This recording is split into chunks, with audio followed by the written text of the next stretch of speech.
O livro Um Antropólogo em Marte conta a história de 7 pessoas com casos clínicos diferentes, em que o autor, Oliver Sacks, um neurologista inglês, acompanha e vivencia lado a lado esses casos e os narra separadamente em cada capítulo nesta obra. O capítulo A Vida de um Cirurgião é narrado um caso de síndrome de Tourette, que pode ser vista em qualquer raça, qualquer cultura, qualquer camada da sociedade. Pode ser reconhecido numa vista de olhos, uma vez que se esteja familiarizado com ela. Casos de grunhidos, crispações, caretas, estranhos gestos e blasfêmias e xingamentos involuntários foram registrados por Areteu da Capadócia há quase 2000 anos.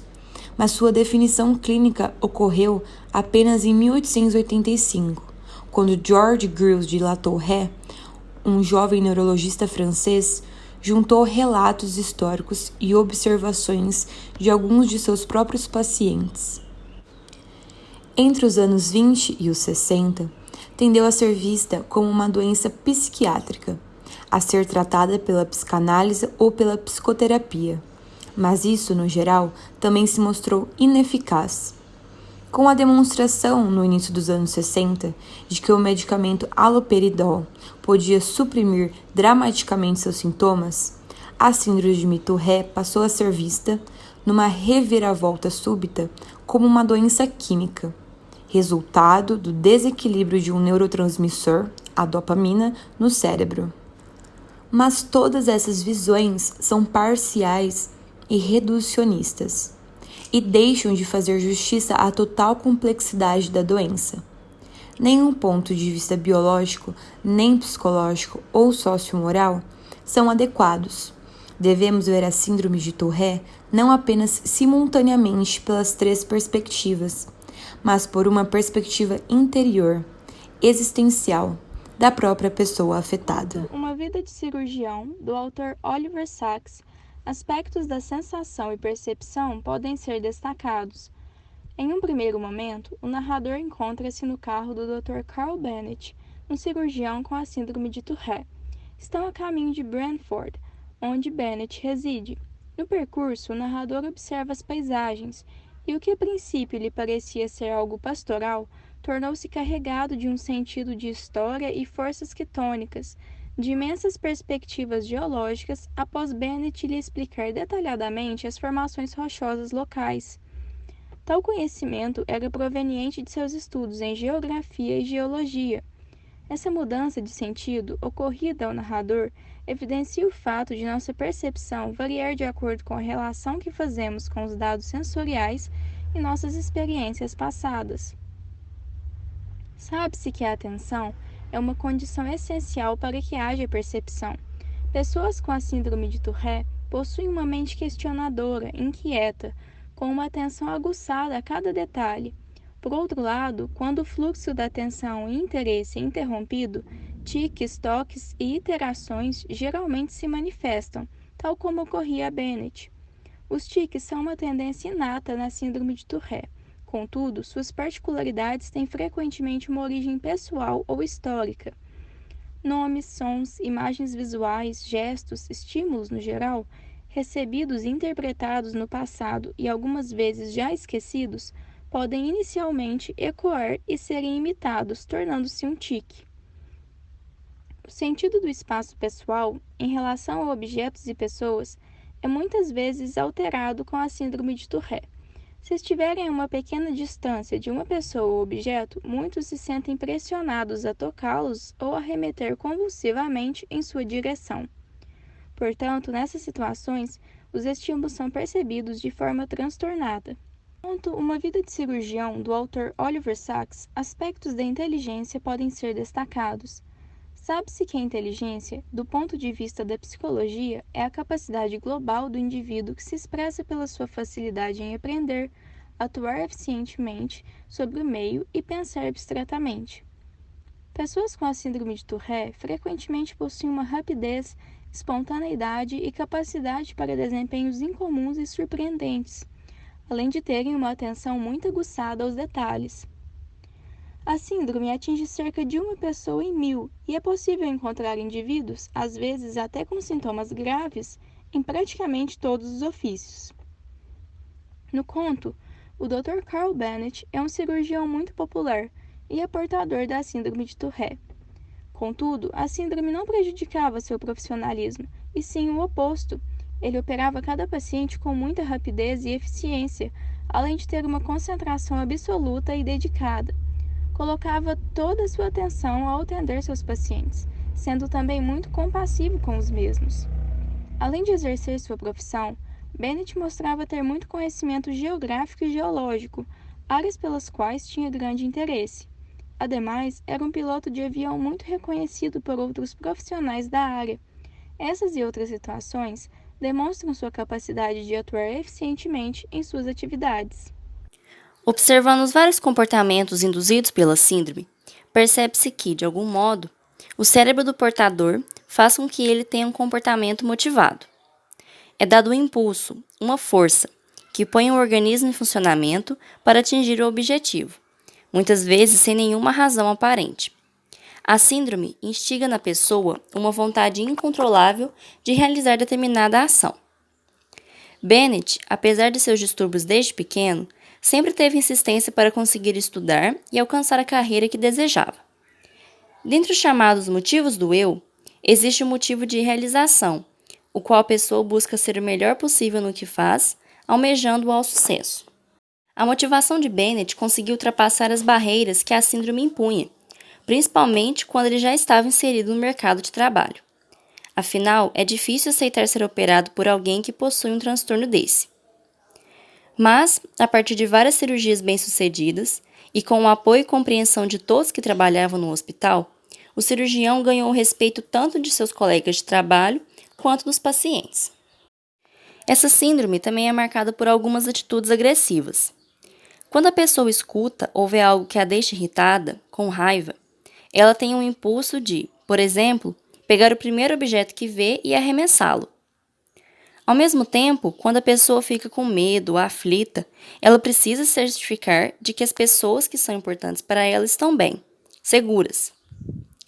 Bennett tinha um temperamento calmo, centrado, mas quando suas emoções saíam um pouco do controle, os tiques e a necessidade de fazer certos movimentos aumentavam.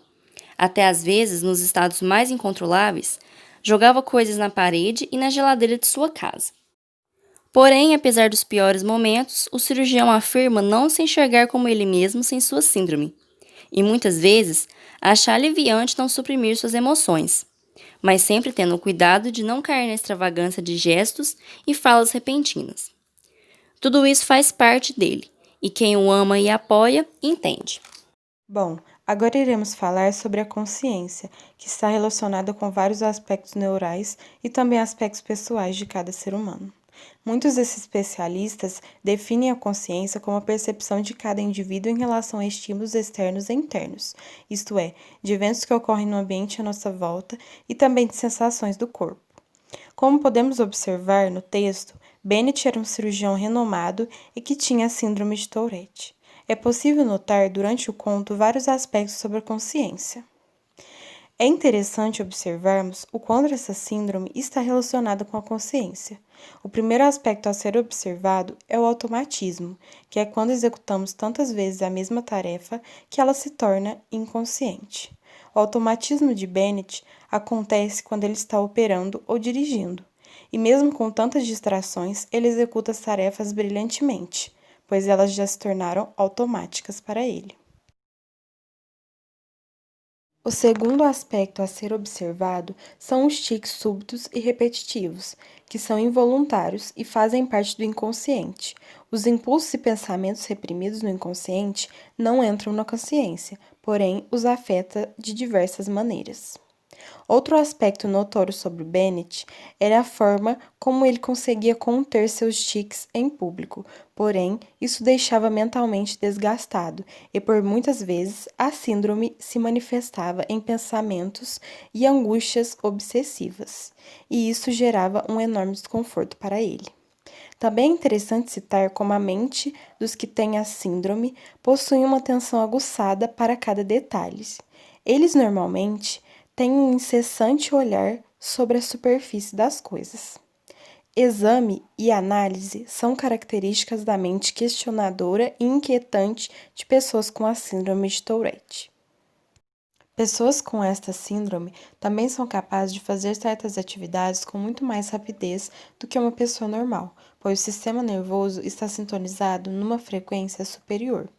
A síndrome de Tourette é uma doença genética mais frequentemente em pessoas da mesma família e ainda não se sabe exatamente qual a sua causa específica.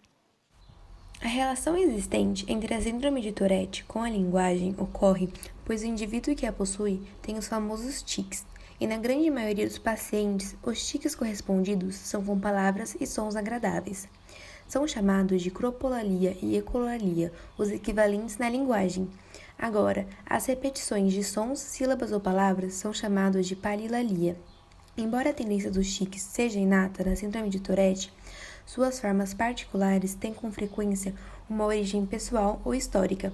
Portanto, algum nome ou som ouvido alguns anos antes e esquecidos podem ecoar e serem imitados depois de um longo tempo, e serem preservados na forma estereotipada de um tique. Qualquer som ou nome curioso pode levá-los a ficar rebatendo e repetindo. É comum os pacientes ficarem presos a uma palavra por alguns meses e, de repente, em um dia, ela desaparece e logo outra surge no lugar. Além disso, é muito difícil para aqueles que possuem essa síndrome se manterem atentos a uma leitura, o que para pessoas que não possuem essa síndrome possa ser uma tarefa fácil e de automaticidade, para aqueles que a possuem não é assim tão simples.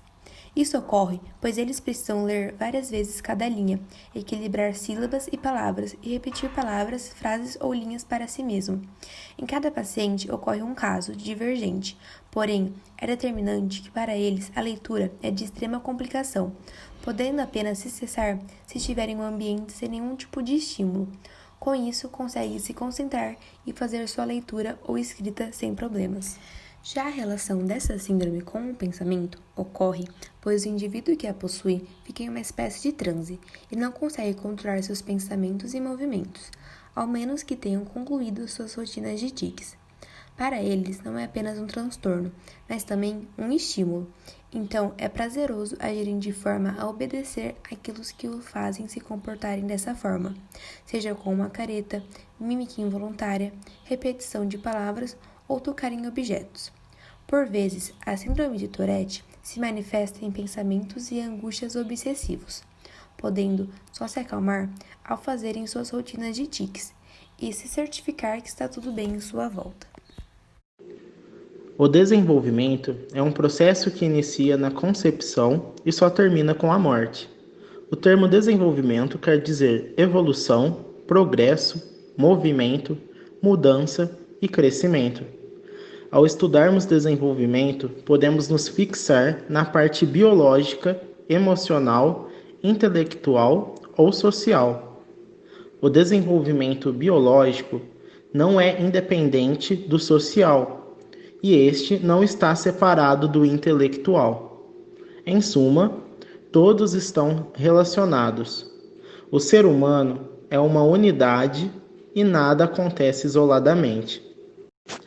Estudar desenvolvimento significa conhecer a história do homem desde seu nascimento e mesmo antes dele, até sua morte. Compreender o que ocorre em cada idade, o que caracteriza cada fase. O desenvolvimento depende de dois fatores básicos: a maturação e o ambiente. Maturação se refere ao crescimento de células, tecidos, músculos e órgãos. Assim, a criança não poderá caminhar antes que as estruturas musculares permitam tal atividade. Ambiente engloba todas as experiências vividas pela criança e oriundas do meio circulante. A educação, a influência dos pais, a alimentação, as doenças ao qual a criança é submetida. A grosso modo, o desenvolvimento é algo único. Cada ser humano se desenvolve em um ritmo diferente e peculiar. Embora uma pessoa com síndrome de Tourette, como vimos o exemplo de Bennett no texto, possuía todos os seus tiques convulsivos, mímica involuntária e a repetição de palavras e atos dos outros, Bennett se tornou um cirurgião de maestria por todo o seu esforço e inteligência ao adaptar sua realidade para estudar. Como vimos, quando para inquietar seus impulsos nas vésperas de uma cirurgia, ao qual precisava ler, ele estava pedalando e fumando para se concentrar. Podemos relacionar o texto e o tópico da memória com a teoria de Atkinson e Shiffrin. É possível fazer essa relação no momento em que Bennett diz ser apaixonado por palavras com sons peculiares. E quando ele gosta de uma palavra, ela fica na sua cabeça por tempo indeterminado até ele esquecer e uma nova palavra vir à tona.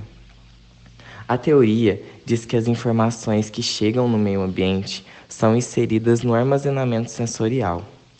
As informações mandadas para esse armazenamento sensorial é temporário e elas enfraquecem com o tempo. Por isso, a necessidade de Bennett e seus filhos de anotarem as palavras. É possível relacionar também o trecho em que fala que alguns pensamentos de Bennett persistem em sua cabeça e vêm à tona quando vê algo que remete àquilo. Isso está em sua memória sensorial, que basicamente são informações adquiridas no meio ambiente via dos órgãos dos sentidos e são colocadas numa memória a curto prazo. Ela retém um grande volume de informações e mantém uma representação fiel das informações sensoriais que penetram nos órgãos dos sentidos e têm curta duração. Existem provavelmente memórias sensoriais correspondendo a todas as suas modalidades. Mas como ocorre com a sensação e a percepção, aquelas mais estudadas correspondem à visão, que é a memória icônica, e à audição, que é a visão ecóica. Isso se relaciona no momento em que Bennett fala que seus pensamentos persistem obsessivamente no fundo de sua cabeça e eclodem de repente, sem seu consentimento ou intenção. Assim, por exemplo, ele pode querer sair ao ficar no sol e se bronzear quando o tempo está bom, enquanto ele atende um paciente. Para finalizar, este trabalho foi então uma analogia da matéria de processos psicológicos básicos, contendo tópicos como percepção, desenvolvimento, inteligência, motivação e emoção, relacionados com o capítulo Uma Vida de Cirurgião, do livro Um Antropólogo em Marte, de Oliver Sacks. Este capítulo, como já dito antes, é sobre a perspectiva e vivência de um cirurgião com síndrome de Tourette, contando assim sua rotina, profissão, vida familiar e amorosa, desafios, dificuldades e superações que passou em sua vida. Em um trecho da obra, o autor expressa seus finais sentimentos, falando: anatomia e, em seguida, cirurgia foram os amores constantes de Bennett, guardados no centro do seu ser. E ele é mais ele, mais profundamente ele mesmo, quando imerso em seu trabalho. Toda a sua personalidade e conduta, por vezes nervosas e hesitantes, se transformam quando coloca a roupa cirúrgica e assume a confiança tranquila, a identidade de alguém que domina o que faz.